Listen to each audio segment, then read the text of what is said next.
မြန်မာနိုင်ငံရဲ့တရဲလျှောက်ဆုံးနေရာ၅ခုနံပါတ်1နမ်းမြိုင်လေဟိုတယ်မှာအခန်း101အဲ့လေဟိုတယ်ရဆိုလို့ရှိရင်ကျုံးလင်းမြို့မှာရှိပြီးတော့မှဒီဟိုတယ်ကြီးရဆိုလို့ရှိရင်အလှပတွေနဲ့ရှေးဟောင်းအဆောက်အဦတွေရဲ့ဂျာမာတရှိပါတယ်ဒီအိမ်ကြီးကတရဲအရင်လျှောက်တယ်လို့ပြောနေကြတဲ့လူတွေလည်းရှိပါတယ်တကယ်ကိုကြုံတွေ့ရတဲ့လူတွေလည်းရှိသလိုကောလာဟာရတဲ့တင်းတွေလည်းတစ်ခါတည်းမှာပြည့်နေတတ်ပါတယ်အဖူးတဲ့သူတွေပြောတာကတော့တစ်ခါတည်းမှာညဘက်တွေဆိုလို့ရှိရင်တဘာဝလွန်တဲ့အတန်နေအနံ့နေအရိပ်တွေကိုလည်းပြီးတတ်ပါတယ်ဒီမှာအိပ်ဖူးတဲ့သူတွေကနောက်တစ်ခါဆက်မဲ့အေးရောင်ကိုဖြစ်ခဲ့တဲ့အခိုက်အတန့်တွေလည်းရှိခဲ့ပါတယ်ဘာလို့လဲဆိုလို့ရှိရင်သူတို့ကညအိပ်တဲ့အခါမှာဆိုလို့ရှိရင်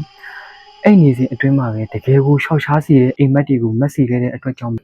တစ်ခါတည်းမှာညဘက်ဆိုရင်လက်နိုးတာတွေကိုဖြစ်စေတတ်ပါတယ်ဒါပြီးတော့လည်းတကယ်ကိုတိကျုံတဲ့လူတွေလည်းရှိခဲ့ပါတယ်အခန်း100တဲ့မှာအိပ်ဖူးတဲ့သူတွေကတော့ဒီမှာတစ်ခါတည်းရန်ဆိုလို့ရှိရင်ကိုယ်တိုင်မြင်တွေ့ခဲ့တာတွေလည်းရှိတယ်လို့ပြောခဲ့ပါတယ်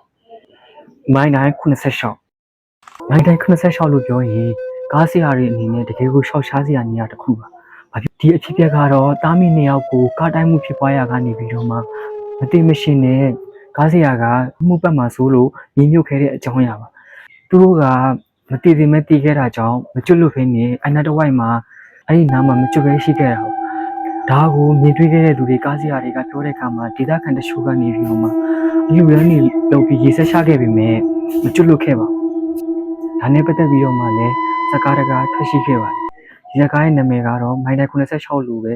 ဆိုပြီးတော့မှနာမည်တက်ခဲ့ပေမဲ့စဉ်းစားကြည့်ခဲ့တာကြောင့်စကားရဲ့နာမည်ကိုပြောင်းပြခဲ့ပါတယ်တန်လင်းမျိုးကတရေ6တဲ့အင်ဂျီဒီအင်ဂျီရဲ့အပြင်ပိုင်းကိုကြည့်ုံနဲ့တင်တော်တော်လေးကိုရှောက်ချစရာကောင်းပါတယ်ဒီအင်ဂျီရဲ့အတွင်းပိုင်းကိုဝင်သွားတဲ့အခါမှာဆိုရင်လည်းအေးစိတ်နေပြီးတော့မှအခင်းချင်းတွေအတွင်ပြင်တွေကလည်းတော်တော်လေးကိုထိတ်လန့်စရာကောင်းပါတယ်ဒီအင်ဂျီကတကယ်တရေလျှောက်လာလားမလျှောက်ဘူးလားဆိုတာကိုဒီအကြောင်းအရာတွေကိုထောက်ထားနေပြနိုင်တဲ့အရာတစ်ခုတော့မရှိဘူးဒေတာခန့်နေရဲ့ပြောကြားတာကတော့ဒီအင်ဂျီကညဘက်တွေမှာဆိုလို့ရှိရင်အတန်ကြီးအရေးတွေတစ်ခါတည်းမှာမမြင်အပ်တဲ့အရာတွေကိုတော့မှပြတယ်လို့ပြောပေးကြပါတယ်တစ်ခါတော့ဆိုရင်လင်မယား2ယောက်ကကျွတ်ချပြီးတော့မှအဆုံးစီရင်သွားခဲ့ပြီးတော့မှဒီအိမ်မှာမကျွတ်လို့ပဲရှိနေတယ်လို့ကောလာဟာလာကြောင့်မှထွက်ခဲ့တာပါနံပါတ်4အနေနဲ့ကတော့မေမျိုးမှာရှိတဲ့သစင်မြိုင်အင်ဂျီဒီအင်ဂျီကဆိုလို့ရှိရင်တော့ရိုက်ကူးရေးအဖွဲ့တွေလာရိုက်တဲ့အခါမှာရိုက်ကူးရေးတဲ့အဖွဲ့တွေဖက်ပြီးတွားရတဲ့အထီကိုဖြစ်ခဲ့တာပါဒီအင်ဂျီကတရေလျှောက်တယ်ဆိုတဲ့အထောက်အထားတွေထူးဆန်းတဲ့ဖြစ်ရည်ရှိခဲ့ပါတယ်။ဒါကိုဝင်သွားတဲ့ဘူတိုင်းတည်တယ်။လှေစားတဲ့မှာလက်ရန်တွေမှာဓာတ်ခုရတွေပစင်ရတွေကိုတွေ့ရပြီးတော့မှဒီအင်ဂျီရဲ့နေရာမှာဆိုရင်လည်းအုံနီကဲနဲ့မီးသွေးကဲနဲ့ပေါင်းပြီးတော့မှဆွဲထားတဲ့ဒီအင်ဂျီရဲ့ပုံစံကိုမကောင်းဆိုးအားတကောင်ပါဇက်ဟနေတဲ့ပုံစံကိုတွေ့ရမှာဖြစ်ပါတယ်။ဒီအင်ဂျီမှာဆောင်းဘူးတဲ့သူတယောက်ကမနေနိုင်အောင်ရှောင်းလန့်ခဲ့တာကြောင့်ဖက်ပြေးရတဲ့အထီကိုအရှင်နေဆိုးခဲ့တာတွေရှိခဲ့ပါတယ်။ရိုက်ကူးရေးတွေရှံဝိုင်းတဲ့ကိုဝင်တဲ့အခါမှာဆိုလို့ရှိရင်ဒီအင်ဂျီရဲ့မီခိုးရိုက်2ခုကနေပြီးတော့မှမီခိုးတွေထွက်နေခဲ့ပါတယ်။သူတို့ကဒီရှံတွေကိုငှားရမ်းခဲ့ပြီးတော့မှဒီရှံကိုရှူတင်ရိုက်ဖို့အတွက်ငှားရမ်းခဲ့တဲ့အခါမှာဆိုရင်လည်း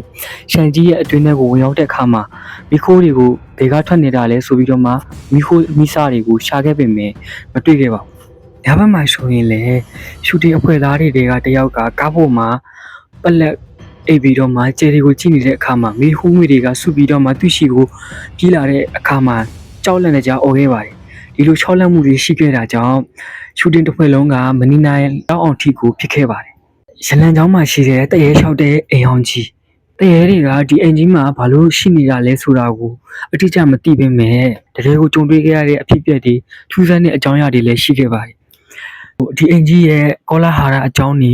တကယ်ကြုံတွေ့ရတဲ့အကြောင်းတွေရှိတယ်ဆိုပေမဲ့ဒီအင်ဂျီရဲ့အကြောင်းကိုတိတိကျကျပြောဖို့အတွက်ကိုအကြောင်းအရာတစ်ခုကတော့မရှိပါ